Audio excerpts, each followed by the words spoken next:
Welcome to the Not Old Better Show. I'm host Paul Vogelsang, and this is episode number 231.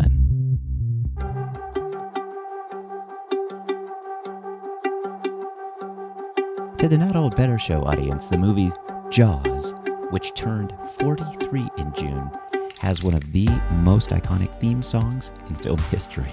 Jaws has one of the most legendary lines in horror films. You're gonna need a bigger boat. Jaws literally made people afraid to go into the water that summer after Jaws was released June 20th, 1975. Jaws invented the modern blockbuster, and Jaws launched the career of fledgling director Steven Spielberg. Today, he's one of the most celebrated directors of the modern age, but at the time of Jaws' filming, Spielberg was just a young director with a huge budget, an ambitious concept, and one of the most fearsome villains ever put on screen. It was a long road from script to the water. Well, there's a new podcast out there that's got an incredible story to tell, and I think you're gonna love it, especially the Not Old Better audience. It's called Inside Jaws, and it's written and hosted by Mark Ramsey, the man behind Inside Psycho and Inside the Exorcist. Inside Jaws takes you on an immersive journey through the making of 1975's pulse-pounding hit film Jaws, the first ever summer blockbuster.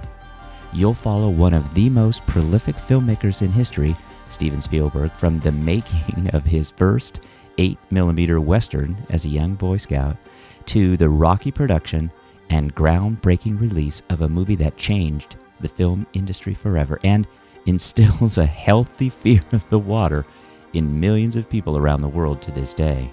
This is a tale of guts and glory you won't want to miss. Hear the first 2 episodes right now by subscribing to Inside Jaws on Apple Podcasts or heading to wondery.fm/InsideJaws. Or you can listen to the first 4 episodes ad-free by signing up for Wondery Plus at Wondery.com/plus. That's Wondery, WONDERY.com/plus, PLUS. You can also find a link inside our episode notes from today's show, and that will take you directly there. And while you're searching for Inside Jaws, here's a preview of the first episode. Enjoy.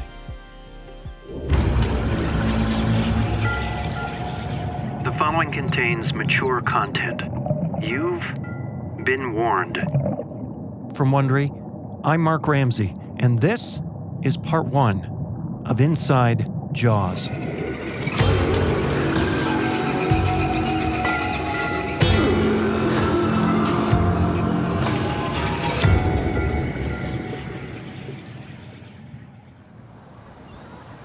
July 1, 1916. A perfect day at the Jersey Shore.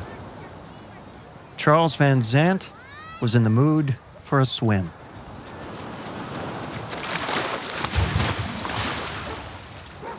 Hey, let me show you how far out I can go. He was 25, a smart-looking young man with dark, slick-back hair.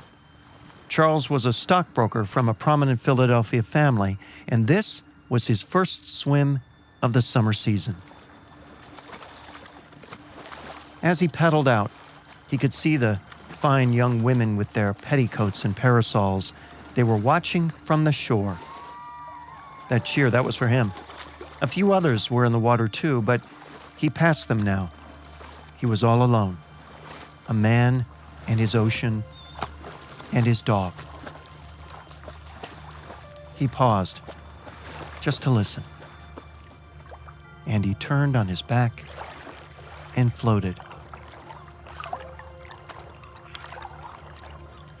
He was engaged to be married to a beautiful woman. He was young and strong and handsome with a fine career. It was a perfect day, and he had a perfect life. And a golden retriever named Jack. Jack, come on back. Jack was swimming to the shore. Fine, Charles had made his point. He looked at the sand, people there. dots on the horizon.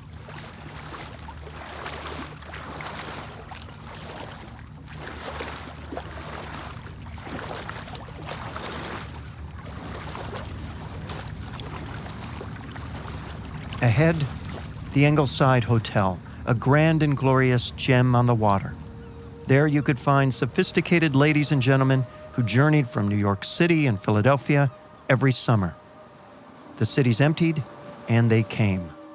They came for the magnificent sunrises, the crisp ocean air, and the gentle sound of the peaceful surf.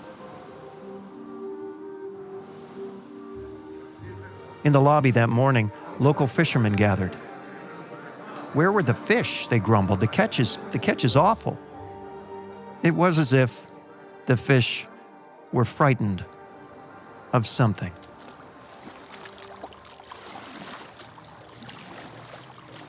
Charles was swimming the crawl, smooth, effortless. His dog was nowhere to be seen, nowhere to be heard. Jack? 100 yards to shore. Ahead, he could see people shouting and pointing. 75 yards to shore. 50 yards. The sun was beating down on him. He could see his reflection in the sand below. 30 yards. He saw his reflection eclipsed by a vast dark shadow.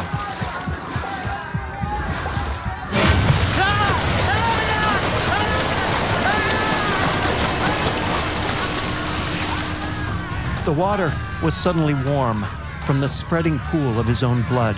Charles fought even as the predator's teeth ground down on his bones.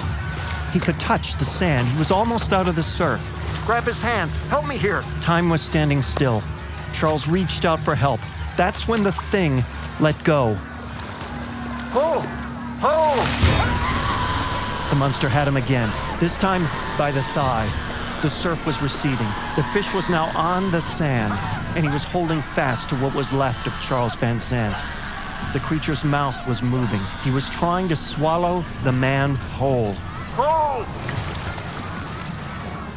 The monster was off the sand, back in the water. Nobody knew how or why, but the beast let go and vanished into the ocean. They carried Charles away from the water and laid him on a towel. The crowd gathered. Numb with shock and horror, he was still alive, barely. He was a sickening sight. His left leg virtually torn off, a gaping hole in his side where his thigh had been. He was blood and trembling, mangled flesh. I was looking right at him. I'll never forget his expression. It was blank, white, helpless, and so sad, shaking. He raised his arm to the sky like he was praying for mercy.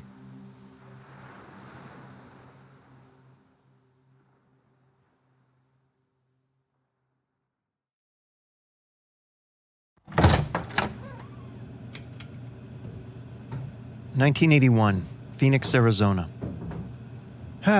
She tells me clean up the basement, I clean up the basement.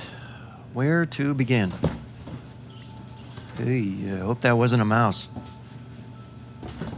Gotta start somewhere.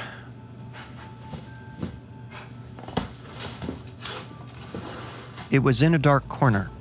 It had been there for many years. A box full of old movies. Dozens of amateur 8mm films disintegrating.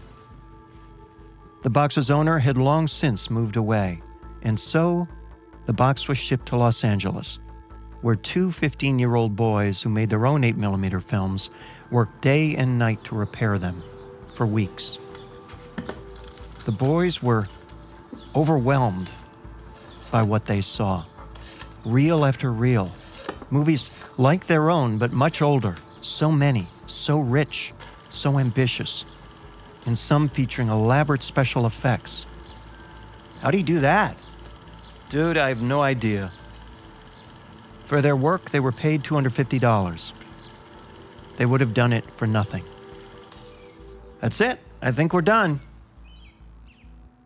The boys were named Matt and JJ. Matt Reeves would grow up to direct the Planet of the Apes franchise, and J.J. Abrams would one day helm a new generation of Star Trek and Star Wars movies. Their patron's name was scrawled in Sharpie across the side of the old box, hidden for years, forgotten, lonely, in the basement of his boyhood home. It read, Steve Spielberg. That was just a preview of Inside Jaws. To hear the rest, subscribe to Inside Jaws on Apple Podcasts right now. Or to hear the first 5 episodes of Inside Jaws ad-free, go to Wondery.com/plus. That's Wondery.com/plus. Hey everybody, it's Paul again. Remember, it's Mark Ramsey, the man behind Inside Psycho and Inside the Exorcist. And it's Inside Jaws. You'll find it everywhere, but check out Inside Jaws on Apple Podcasts. You'll find a link at the Not Old Better site too. Enjoy Inside Jaws. Thanks everybody.